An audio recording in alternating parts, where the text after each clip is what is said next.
I'm Sahil and welcome back to my channel once again. This is the second part of the 3 videos that I'm doing on the King Seiko 4402-8000. So if you guys have not checked out the first one, which is on the history of the watch itself, I would highly recommend that you go check it out before moving on to this one. I've linked up the video down in the description together with the unboxing video. So if you're interested, go check it out. In this part of the sequence, however, I would be covering the in-depth review of the watch. So let's set it up.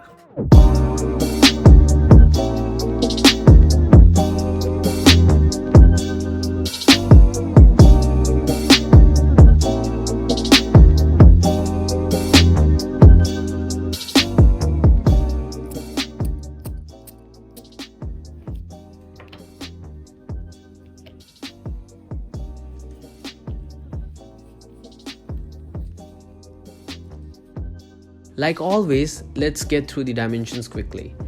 The case diameter is 35 mm without crown and 37 with crown. It is small for today's standards, but it's really at the higher end for a vintage dress watch. And on my tiny wrist, personally, it fits perfectly. The height of the watch is around 10.5 mm. Lug to lug is roughly 41.5 mm. And the lug width is 18 mm, which is much better option compared to the no date sibling, which comes with a 19 mm lug width. 18 mm straps are just common and you can easily find quality straps at that size. Now in the unboxing video, I also showed you guys the KS buckle that I purchased together with this watch, and that comes at 15 mm width. The common 18 mm strap tapers down to 16 mm, so it's going to take some looking to find one to be exact fit, and maybe that's the reason it's getting harder and harder to find vintage watches with the original buckle. But you know, one can always shave off a little bit of leather to fit the buckle if you are comfortable doing that. Let's talk about design. One of the most important element of this watch, as we have already discussed earlier. In my opinion, this watch emulates the grammar of design as Taro Tanaka came up with in its true sense. Everything about this watch just looks elegant and timeless. Even though 55 years old, it can still be worn as a daily watch without being overly flashy, and can also easily complement a dressy look without looking too plain.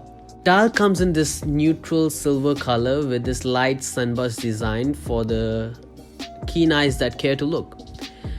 I'm sure the camera would have a hard time capturing the details, but in the right light, it just pops out beautifully. It is complemented with this double-faceted hour markers together with the dolphin hands, both polished to mirror finish as per the grammar of design to best catch and reflect light. This gives the watch a very high contrast and makes it very easy to read in anything but complete darkness. Even the date window is framed in stainless steel square with exactly the same finishing.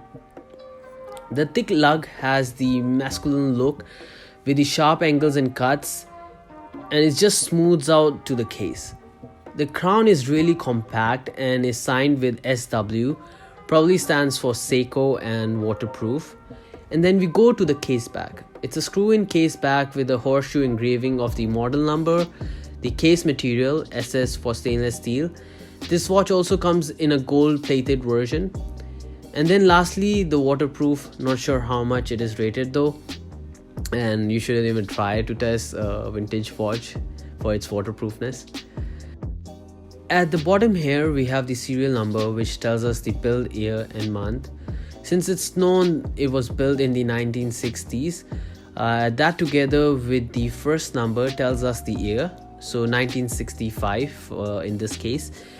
And the second number or letter tells us the month, 1 to 9 representing January to September, 0 representing October, N and D representing November and December respectively. Lastly is the gold medallion.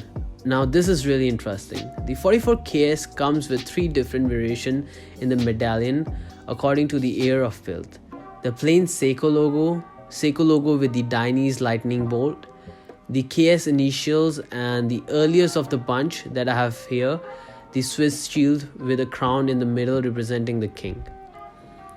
Going into the movement, sorry, I don't want to open my case back, so I'll be using someone else's picture. The movement used in this variation is named 4402A. It's not a decorated movement, but yet a very elegant one. Some even go on to put an aftermarket clear case back on these just to be able to admire the movement. It's 25 joules and comes with a die shock protection, not only for the top and the bottom balance pivots, but also die fix shock protection for some other wheels. The movement also seems to be very rugged. There are no signs of wear on the movements, even in the examples where the exterior is just banged up. It is highly accurate even though being a low beat movement and at this age. After using this watch, an interesting thing that I found out about it is that the movement is fully wound in just 10 turns, which is very quick compared to the watches that I've had like with similar power reserves of around 1.5 to 2 days.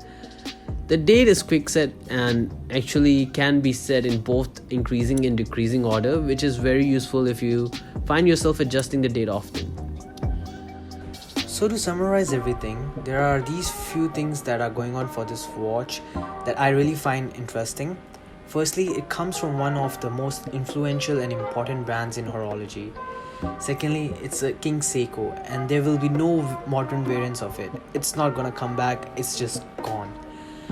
This design is also the most true representation of Taro Tanaka's vision and is just timeless. It was also the last low beat movement from King Seiko, and they switched to the higher 28,000 and 36,000 beats per hour watches after this. This was just because of their pursuit for a higher accuracy movement, but I believe no one will dismay that slow ticks of a 18,000 beats per hour movement are the most soothing, and they can run you longer in between servicing too.